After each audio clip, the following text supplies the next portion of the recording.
So hello everyone, welcome back to my one more video. तो फिर आज हम लोग पढ़ने वाले हैं क्लास 9th मैथ्स का चैप्टर नंबर जो कि है नंबर सिस्टम्स। तो फिर चलिए स्टार्ट करते हैं। चलिए इस चैप्टर को, नंबर सिस्टम है, बहुत ही आसान सा चैप्टर है, थोड़ा सा लंबा, लेकिन हम इसे जल्दी से जल्दी हम खत्म कर लेते हैं अगले 20 से 25 मिनट में। चलिए स्टार्ट करते हैं।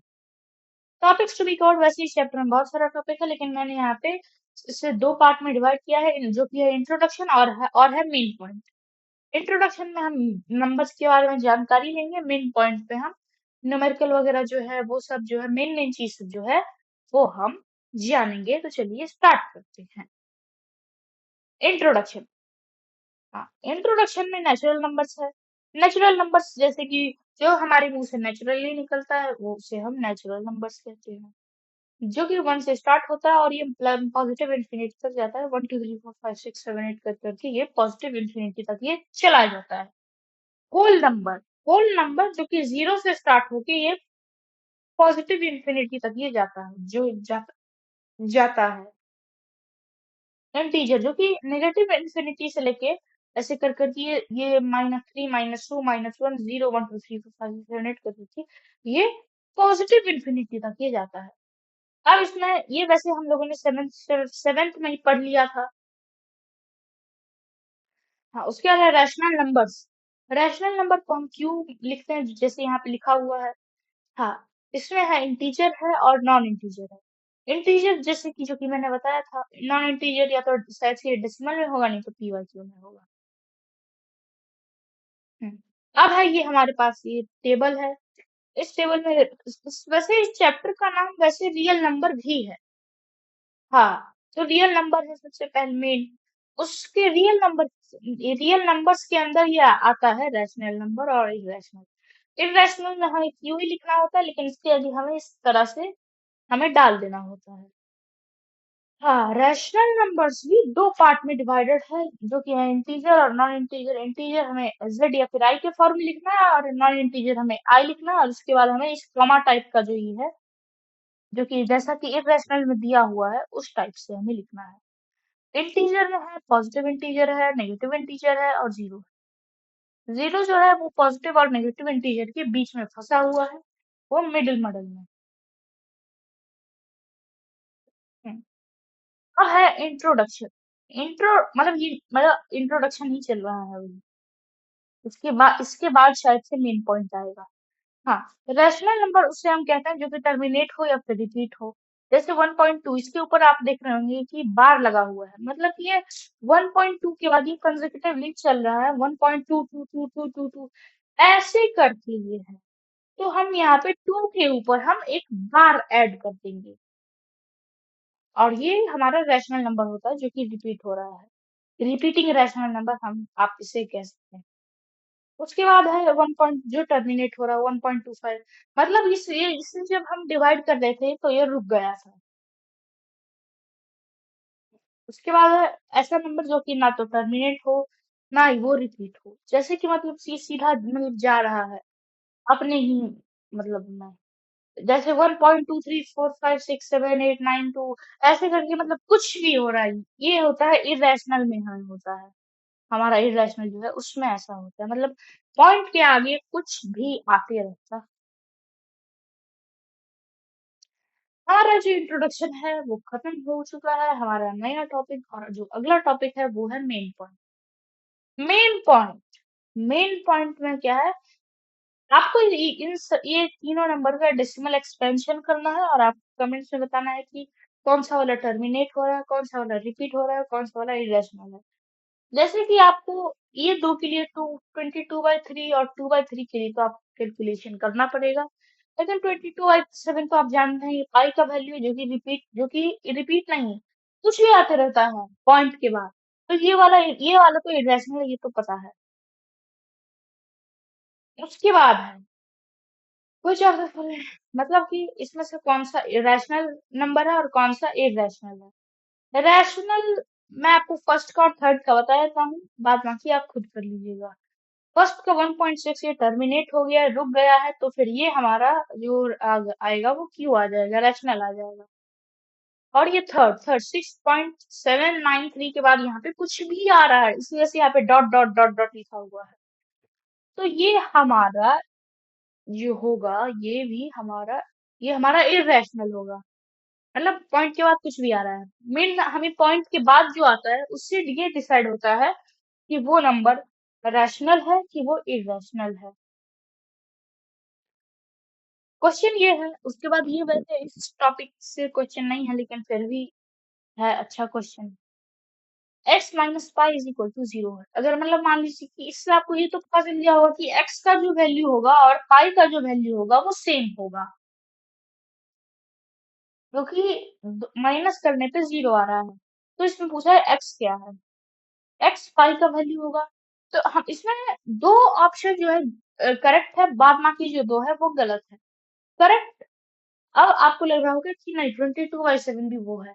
तो 22/7 हम इस बार से यूज करते हैं क्योंकि इसके मदद से हमें कैलकुलेशन करने में आसानी होता है। वैसे ये एग्जैक्ट वैल्यू नहीं है, एग्जैक्ट हम पाई लिख, जो पाई लिखेगा, मतलब जो पाई है और ये जो 3 पॉइंट जो पाई का एक्चुअल वैल्यू है वो, और ये दोनों जो है ये तो करेक्ट है, और 0 तो होगा ही, इसलिए तो सवाल ही नहीं होता है। हम्म उसके बाद state whether true or false. हाँ, वैसे मैंने इसका आंसर लिख दिया है। Every natural number is a whole number. नहीं, नेचुरल नंबर होल नंबर नहीं है। जैसे कि मान, नहीं, ये वाला ट्रू है, ये शायद से गलत लिखा गया है। ये ट्रू है लेकिन क्योंकि सभी नेचुरल नंबर होल नंबर है, ये ट्रू होगा। ये शायद से मिस्टेक है। Every integer is a whole number. सभी इंटीजर नहीं, जैसे -1 हो गया, -1 तो नहीं है whole number. Every rational number is, नहीं ये भी गलत है। वैसे रैशनल में इंटीजर भी आता है, इंटीजर, जब सभी इंटीजर होल नंबर नहीं है तो सभी रैशनल नंबर होल नंबर कैसे हो सकता है। हम्म आगे बढ़ते हैं। हम्म हाँ, ये एकदम सिंपल सा क्वेश्चन है। Is zero a rational number? तो हाँ, जीरो रैशनल नंबर है। क्या आप इसको पी बाई क्यू के फॉर्म में लिख सकते हैं, और क्यू जीरो नहीं होना चाहिए। सिंपल है, ऐसे कि हम टू को हम पी बाई क्यू में हम लिखते हैं ना 2/1, वैसे ही हम 0/1 लिख देंगे।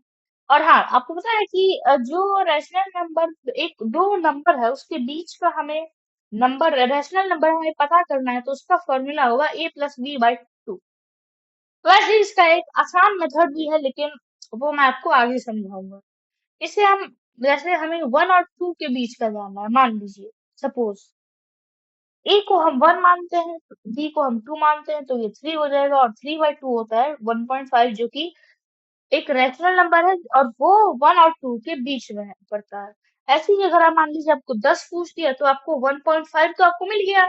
1.5 + 2 कर सकते हैं, 1.5 + 1 कर सकते हैं, ऐसे कर करके आपको वैल्यू मिलते चला जाएगा। हाँ, लेकिन वैसे इसका एक आसान मेथड भी है जो कि मैं आपको अगले अगले पेज पे मैं आपको समझाऊंगा। हम्म, हाँ, 1 और 2 इसमें है कि 1 और 2 के बीच में 10 रैशनल नंबर बताना है। तो सिंपल है, 1 को हम 10 से मल्टीप्लाई करेंगे, नीचे भी करेंगे, और 2 के भी साथ वही होगा, तो 10/10 इधर इस साइड हो जाएगा और 20/10 उस साइड हो जाएगा। इसके बीच का जो नंबर है, मतलब नीचे वाला डिनोमिनेटर तो सेम ही रखना है। जैसे 11/10, 12/10, ऐसे कर करके हम 20/10 तक चले जाएंगे, तो हमारा हमारे पास 10 रेशनल नंबर आ जाएगा। अब इसमें मान लीजिए कि जैसे 100 पूछ देगा तो हम इसे 100 से मल्टीप्लाई कर देंगे।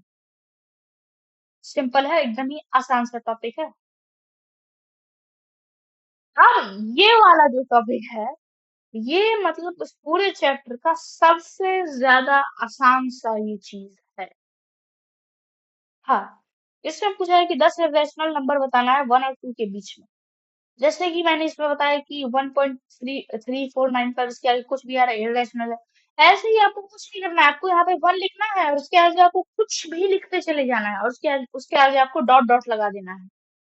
तो ये एकदम सिंपल सा टॉपिक है, एकदम ही आसान सा। अब ये डेसिमल नंबर को हम टर्मिनेट, ये जो नंबर है ये टर्मिनेटेड है, इससे हम रैशनल में कैसे लिखेंगे।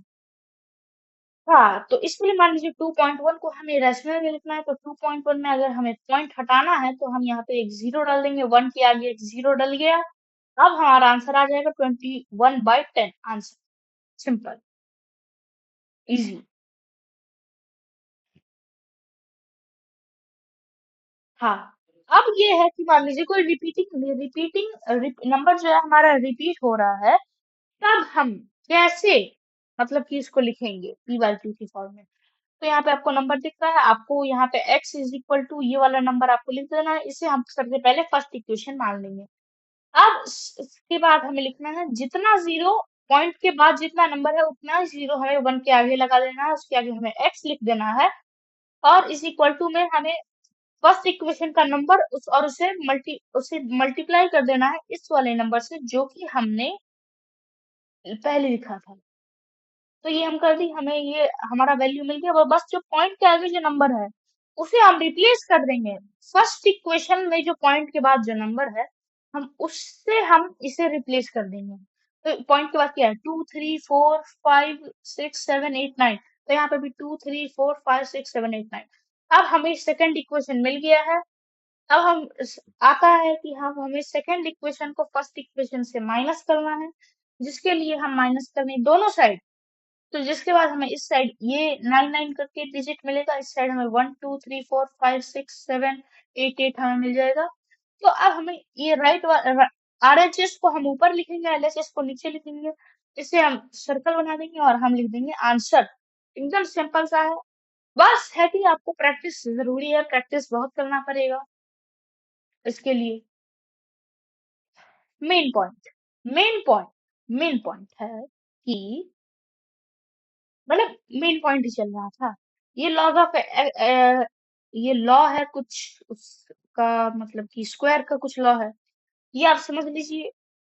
मतलब ये लॉज ऑफ एक्सपोनेंट है ये, और ये आप समझ लीजिए, इसका एग्जांपल देख लीजिए। और ये क्वेश्चन अगर आपसे बन गया तो आपको लॉज ऑफ एक्सपोनेंट पहले आप अच्छे से ऑब्जर्व कर लीजिए, थोड़ा बहुत प्रैक्टिस कर लीजिए, उसके बाद आप ये वाला क्वेश्चन आप अटेम्प्ट कर सकते हैं। हाँ, आगे बढ़ते हैं। अगला है कि √2 को हमें नंबर लाइन पे लिखना है। तो सिंपल है, हमें इसका मतलब कि √2 में हम देख लीजिए, आपको छोटा छोटा जो मतलब कि रूट है उसका हमें वैल्यू पता होना चाहिए। जैसे कि √2 का वैल्यू होता है 1.414 होता है। जैसे 2 का, 3 का, 5 का, ये सब आप याद रखिए। तो ये यहाँ पे आपको जीरो, इसका मतलब कि 1 पॉइंट है, तो 1 पे आपको ऐसे कर देना है। ये नीचे वाला बेस तो 1 पे रहेगा, ये आप ऐसे कर देंगे। यहाँ पे ये √2 का है, 1 + 1 2 होता है, तो इसे हम ऐसे करके हम ये यहाँ पे ट्रायंगल बनाएंगे और ऐसे हम नीचे ले आएंगे। ये वैसे कंपास का यूज करके ये होता है। और ये वाला जो वैल्यू होगा ये हमारा √2 का वैल्यू होगा। ऐसे ही हमें √3 का करना है। √3 में आपको याद है 1 पॉइंट के बाद आता है, तो यहाँ पे पहले आपको √2 का लिखना है, उसके ऊपर करके आपको √3 का लिखना है, उसके बाद आपको इससे कंपास से आपको इसे नीचे ले आना है। हाँ, तो सिंपल है, हमें पता चल जाएगा। तो ये हो गया कुछ ये मेथड। हम्म अगला है रैशनलाइजेशन, बहुत ही आसान सा है। मैंने आपको दिखा दिया, बाद में कि आप खुद कर सकते हैं।